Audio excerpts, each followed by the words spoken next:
அடுத்து பார்த்தீங்கன்னா இன்னொரு தரமான சம்பவம் கூட நடந்திருக்கு. நம்முடைய பாரத தேச நம்முடைய இந்திய அணி உலகக்கோப்பை ஹாக்கி போட்டியில் பங்கெடுக்க போகிறாங்க. அதற்கான டிஷர்ட்டோட கலரை நேற்று வெளியிட்டாங்க.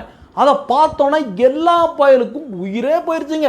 பயங்கரமாக ஐயோ இந்த நிறமா, இந்த நிறத்தை பார்த்து எனக்கு பயங்கரமாக பயமாக இருக்குன்னு ஜிகாதி கும்பலில் இருந்து இந்த சீன கைக்கூலிகள், இத்தாலி காங்கிரஸ் எல்லா பயலும் பயங்கரமாக கதறிட்டு இருக்காங்க.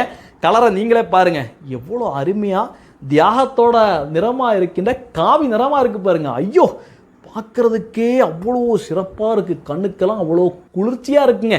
இதை பார்க்குறதுக்கு அவ்வளோ குளிர்ச்சியாக இருக்குது. இதுக்கு ஹாக்கி தலைமை என்ன தெரியுமா விளக்கத்தை கொடுத்துருக்காங்க.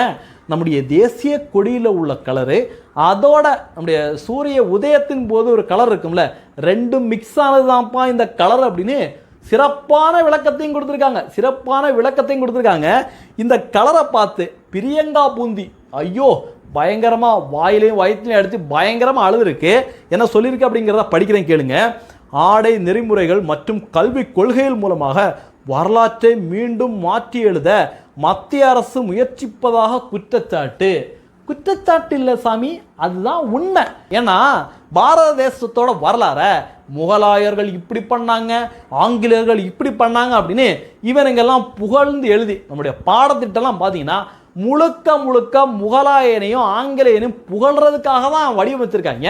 ஆனால் அதையெல்லாம் இன்னைக்கு தட்டி தூக்கி இந்திய தேசத்தோட பாரத தேசத்தோட பழைய பாரத தேசம் எப்படி இருந்ததோ அதே மாதிரி பிரைம் மினிஸ்டர் நரேந்திர மோடி அவர்கள் நம்முடைய கலாச்சாரத்தை செதுக்கிட்டு வராரு.